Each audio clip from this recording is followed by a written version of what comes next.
Hello students, आपके लिए आज तैयार है पंचायती राज्यों के विभिन्न अनुच्छेद और उसमें क्या प्रावधान है। बच्चों को यहाँ पर क्वेश्चन सही करने में बहुत दिक्कत आती है क्योंकि इतने अनुच्छेद याद नहीं कर पाते हैं। इसके लिए हमने एक तोड़ निकाला है कि क्यों ना इसके कीवर्ड के माध्यम से हम याद करें। तो चलो शुरुआत करते हैं। अपन को पता है 243 से AO के बीच में इसका वर्णन है। तो 243 में क्या दे रखा है, डेफिनेशन। अब डेफिनेशन में क्या है, जैसे अपन किसी भी संस्था या किसी के बारे में पढ़ते तो पहले क्या होता है, क्या किसके बारे में, तो उसकी परिभाषा या उसके बारे में बताए तो ये आराम से याद रह जाएगा। उसके बाद बात करते हुए 243A। 243A ए से यानी असेंबली का मतलब सभा, यानी अपन को क्या पता करना है, बस कीवर्ड ए से असेंबली और ए में सभा हो जाएगा। असेंबली यानी सभा होता है, तो यानी ग्राम सभा। इसमें क्या है, ग्राम सभा का गठन और शक्ति है। क्वेश्चन आए कि ग्राम सभा का गठन और शक्ति किसमें, तो ए फॉर असेंबली याद रख जाना और आपका क्वेश्चन सही हो जाएगा। दूसरी बात करें अपन तो 243B। 243B में होता है बिल्ड मतलब कि ये किस किन से मिलकर बना होता है। पंचायती राज होता है जो किन किन स्तर या स्तर के बारे में बात होती है। तो इसमें 3 स्तर होते हैं, अपन को पता है। पहला ग्राम, दूसरा खंड और जिला स्तर। यानी बी यानी बिल्ड में क्या होता है कि जैसे किन किन से मिलकर बना होता है, जैसे ग्राम, खंड और जिला स्तर। इससे क्या होता है, पंचायतों का गठन होता है। ठीक है, तो ये भी आराम से याद रह जाएगा। 243C की बात करें अपन तो इसमें बात होती है कंस्ट्रक्शन। अब कंस्ट्रक्शन में क्या होता है कि पंचायत राज संस्थाओं की बनावट क्या है, इसमें क्या किन किन से मिलकर बनता है कि ये सरपंच, वार्ड पंच के कैसे, जिला परिषद है कैसे, इनमें कौन कौन से ये होते हैं, उसमें इसमें आते हैं कंस्ट्रक्शन में। ठीक है, तो ये भी आराम से याद रह जाएगा। आगे बात करते हैं अपन डी की। ठीक है, डी की बात करें अपन तो इसमें आता है डी एन मीन्स डिप्रेस्ड या दबावर। दोनों आराम से याद रख सकते हैं। डी मीन्स डिप्रेस्ड या दबावर। अब दबावर कौन सा अपन को पता ही है, SC है, ST है, महिलाएं, ये किस में आते हैं, दबावर। उनके लिए इसमें किसका प्रावधान है, आरक्षण का। तो आराम से डी से डिप्रेस्ड और SC ST और महिलाओं का आरक्षण किसमें, डी से। तो इसमें कोई दिक्कत नहीं होगी। बात करें 243E। ई मीन्स होता है एक्सिक्यूशन या एक्सपायरी। ठीक है, अपन देखते हैं ना किसी भी चीज़ की कि एक्सपायरी डेट क्या है। आप तो इससे याद रखते हो, ये अच्छा याद रहेगा कि अपन किसी भी चीज़ में देखते हैं कि एक्सपायरी डेट क्या है। वैसे अपन पंचायत राज में क्या है कि एक्सपायरी डेट यानी कि कितने साल के लिए अवधि के लिए होएगी, कार्यकालीन अवधि। तो ये सामान्य कितने वर्ष के लिए होती है, 5 वर्ष। तो ये भी याद रह जाएगा। इसके बाद बात करें 243F।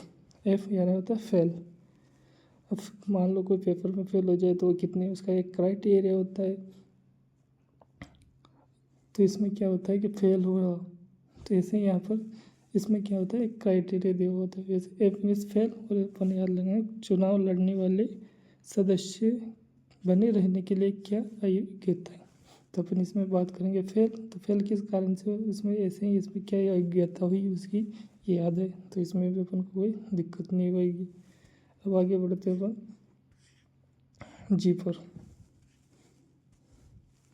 जी का भी आसान है। जी मीन्स कोई जीनियस।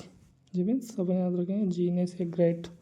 अब जीनियस और ग्रेट कौन होता है, कोई अच्छा आदमी होएगा, यानी उसमें पंचायत की शक्तियाँ होगी। यानी जीनियस किसे कहते हैं अपन, शक्तियाँ, प्राधिकार, उत्तरदायित्व। यानी जिसके पास शक्तियाँ हैं, प्राधिकार हैं और उत्तरदायित्व, वही जीनियस होएगा। तो इससे भी याद रख जाएंगे कि जिसके बाद पावर, प्राधिकार हो रहे, तो ये आराम से अपन लिंक कर पाएंगे। इसके बाद एच मीन्स होता है हाई टैक्स। क्या होता है एच मीन्स, हाई टैक्स।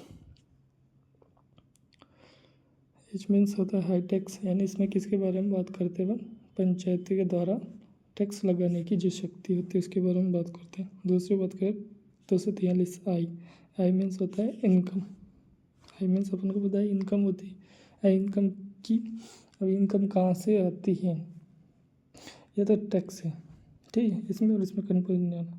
यह तो टैक्स और जो सरकार जो देती है, यानी वित्तीय स्थिति की समीक्षा के लिए राज्य वित्त आयोग का गठन। ये बहुत इम्पोर्टेंट है अपने वित्तीय आयोग भी। तो वित्तीय आयोग में किस में वर्णन है? 243 आई में। इसको तो याद रखना ही रखना है। आई में से इनकम, यानी जो बजट आवंटन होता है वो यहाँ से होता है पंचायतों को 243 आई से। इसके बाद बात करें अपन 243 जे में से याद रखो, ऑडिट में तो याद रखो तभी। जे से जाँच। जाँच क्या होता है? क्या होता है? पंचायतों के खाताओं लेखाओं की सपरीक्षा, यानी पंचायतों के खातों में सबकी जांच किस में होती है? 243 में। के पे आ जाओ। कैसे होता है? किंग्स 11 या इलेक्शन। अपन तो 11 में तो याद रखो, किंग्स इलेक्शन याद रखो, ये अच्छा रहेगा। यानी राजाओं के चुनाव। ऐसे किसके चुनाव की बात करें अपन? पंचायतों के चुनाव की। पंचायतों के चुनाव कैसे होते हैं? आयोग और चुनाव। तो चुनाव की प्रक्रिया किस में? 243 के में। तो इसमें भी अपन को ध्यान नहीं होगा। जैसे किंग्स 11 पंजाब होता है, या किंग्स इलेक्शन याद रख लो। तो पंचायतों के चुनाव या राज्य के चुनाव की जब प्रक्रिया है, इसका वर्णन किसमें? 200 एल पे आ जाओ। एल है ना लागू होना। एल है ना लागू होना।